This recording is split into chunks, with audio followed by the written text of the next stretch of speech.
Hi, everyone. Welcome to Module 1, Episode 1. What are digital securities and why they're not crypto? Welcome to Old Men, New Money. I'm Douglas Borthwick. And today we're going to talk about something that Wall Street keeps getting wrong. Digital securities. Here's the thing that drives me crazy. I spent 4 years as Chief Business Officer at INX, where we did the first ever SEC-registered digital security offering. We raised $85 million from over 7,000 investors across 74 countries. And you know what? People still ask me, Doug, you're in crypto, right? No. I'm into digital securities, and there's a massive difference that could make you millions or cost you millions. So let's clear this up once and for all. Here's your 30-second version. Digital securities are blockchain-based representations of actual securities. Stocks, bonds, real estate, private equity that are regulated by the SEC. Cryptocurrencies like Bitcoin and Ethereum are not securities. They're commodities or currencies, depending on who you ask. Security tokens combine the innovation of blockchain with the legal protections of traditional securities law. Everything else you're hearing is noise. Right now, as I'm recording this in October of 2025, we're seeing something remarkable happen. BlackRock's tokenized treasury fund just crossed $500 million. Galaxy Digital has tokenized their equity in Solana. INX has listed tokenized equities from Backed Finance, so you can now trade fractional shares of Apple, Microsoft, and Google 24/7 on a blockchain. And most people on Wall Street are still scratching their heads asking, what's the difference between this and Bitcoin? Well, let me tell you when this clicked for me. It was 2018 and I was running an FX business at TPICAP. I'd spent years in foreign exchange, moving billions of dollars a day across currencies at places like Morgan Stanley, Merrill Lynch, Standard Chartered. And we had sophisticated technology, but everything was slow. Settlement took 2 days. Counterparty risk was everywhere. Then I started looking at blockchain, not because I thought Bitcoin was going to replace the dollar. I didn't. But because I saw how blockchain could solve the settlement problem, the custody problem, the transparency problem. But here's what I learned immediately. There's blockchain technology, and then there's what you do with it. And that distinction matters more than anything else. Let me break this down. In the blockchain world, there are really 3 types of tokens, and people confuse them all the time. First, you have utility tokens. These are like arcade tokens. You need them to use a specific platform or service. Think of them like airline miles, but on a blockchain. You use them, they have a function, but they're not an investment. They don't give you ownership of anything. Second, you have cryptocurrencies. Bitcoin, Ethereum, Solana. These are designed to be digital money or platforms for applications. The SEC, after years of back and forth, has generally said these are commodities, not securities. You don't own a piece of a company when you buy Bitcoin. You're buying digital gold, basically. Third, and this is where it gets interesting, you have security tokens. These are digital representations of actual securities. Stocks, bonds, real estate, equity, fund interests, private equity. These are regulated. They must comply with securities laws, and they offer you the same legal protections as traditional securities. Here's the problem. Everyone lumps these together and calls it all crypto. That's like calling stocks, concert tickets, and dollar bills all the same thing because they're all made of paper.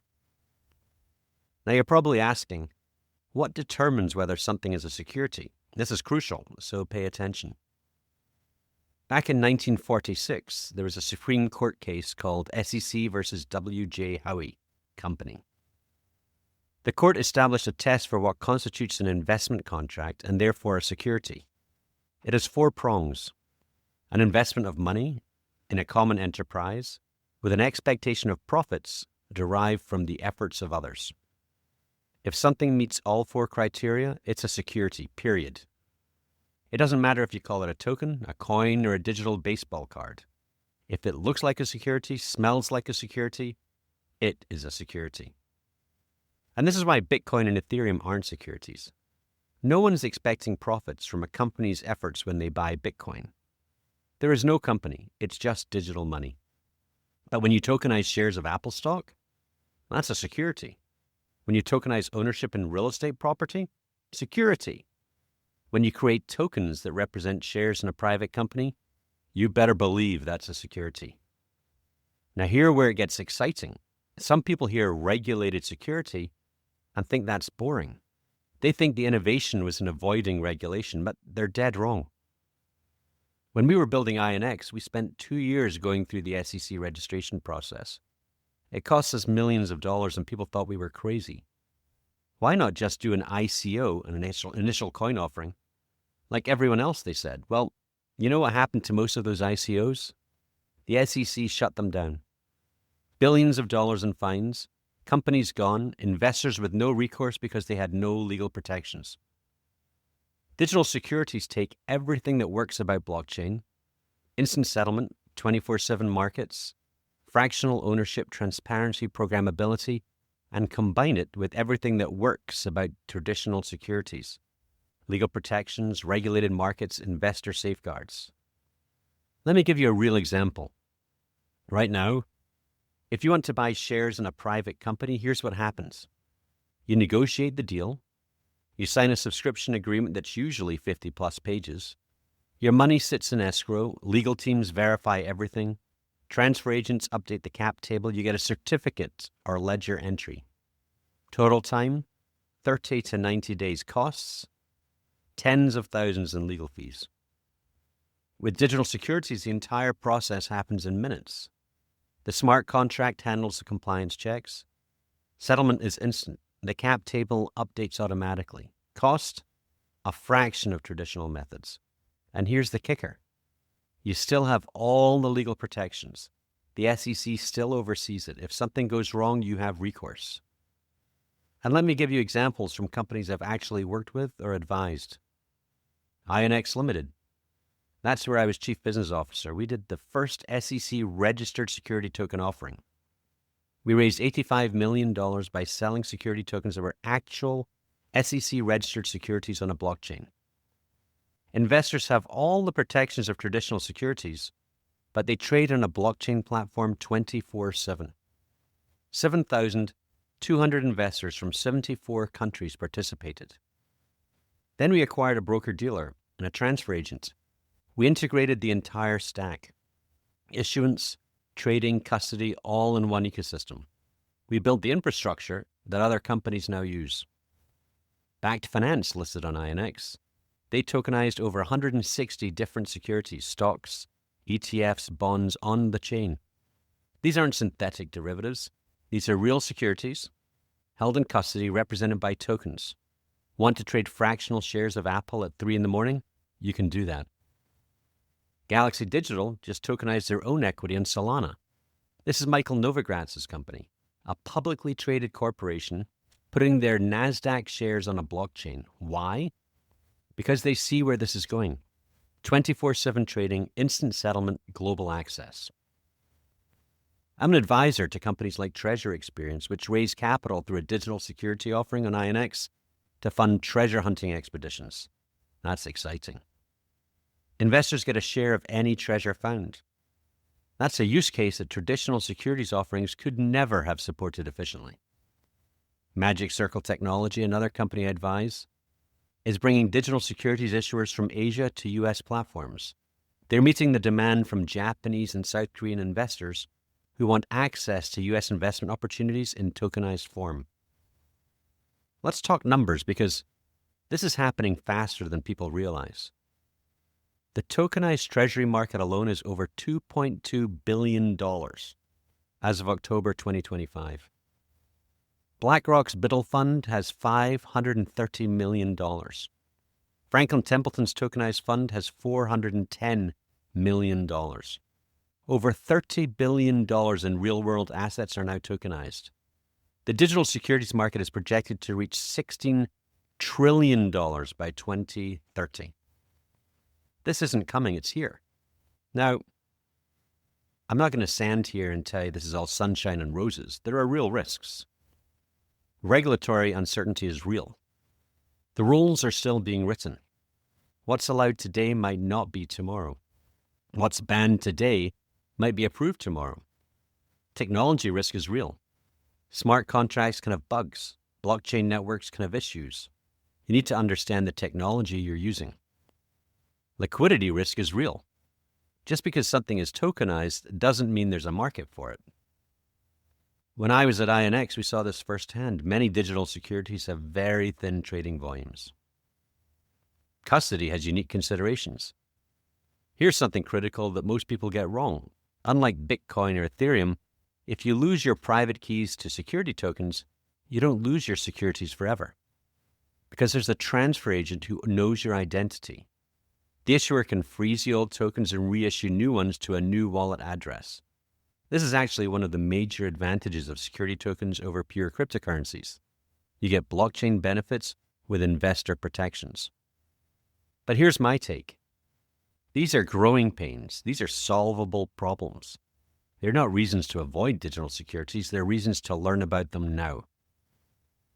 You want to know why big banks and traditional financial institutions keep screwing this up?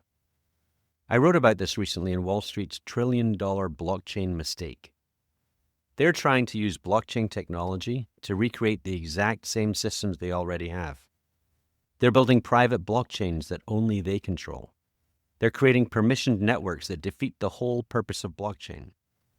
They're trying to force new technology into old paradigms. I've been in meetings with major banks where they proudly show me their blockchain solution, and it's just a worse version of a database they already have. They spent millions building it, and it's slower and more expensive than what they had before. Digital securities work when you embrace what makes blockchain special. Transparency, composability, 24/7 operation, global access, instant settlement, not when you try to make it look exactly like what you already have. Here's what I think happens over the next 5 years. Public companies start tokenizing their equity. Not all of it, but enough to test the waters. You'll see more Galaxy Digital type moves. Private equity becomes accessible to retail investors through tokenization. That $10 million minimum investment becomes $1,000. Real estate tokenization finally takes off, but not the way people think. It won't be REITs 2.0. It'll be direct property ownership, fractional shares, instant settlement. And the big one? Traditional stock exchange start losing market share to tokenized alternatives, not because of regulation, but because 24/7 trading and instant settlement are just better. So what should you do right now? Well, educate yourself on the difference between cryptocurrencies and digital securities. Stop lumping them together. They're completely different asset classes. Open an account on a regulated digital securities platform. INX, Securities Markets, T0. Even if you don't trade, get familiar with how they work. If you're a company owner or CFO, start thinking about tokenization not next year, now. Your cap table, your fund interest, your real estate holdings, these can all be tokenized. Follow the regulatory developments. The SEC is active in this space. What they approve or reject will reshape this market. Look at your investment portfolio. Are there places where tokenized securities make sense? Maybe it's access to private markets. Maybe it's international assets. Maybe it's just 24/7 trading.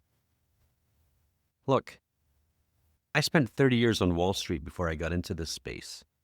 I've seen technology changes come and go. Most of them were hype. This one is different. Digital securities aren't replacing traditional securities. They're upgrading them. And just like email didn't replace mail, it just made it better, faster, and more accessible. Digital securities are going to make capital markets better, faster, and more accessible. But only if people understand what they actually are. So the next time someone asks you if you're into crypto, you can say, no, I'm into digital securities, and let me explain the difference. That's it for today's episode. Next time, we're diving into the regulatory framework, Reg D, Reg S, Reg CF, and how they actually work in the digital age. I'm Douglas Borthwick. This is Old Men, New Money. Subscribe whenever you get our podcast, and if this helped you understand digital securities better, Share it with someone who needs to hear it. Thank you.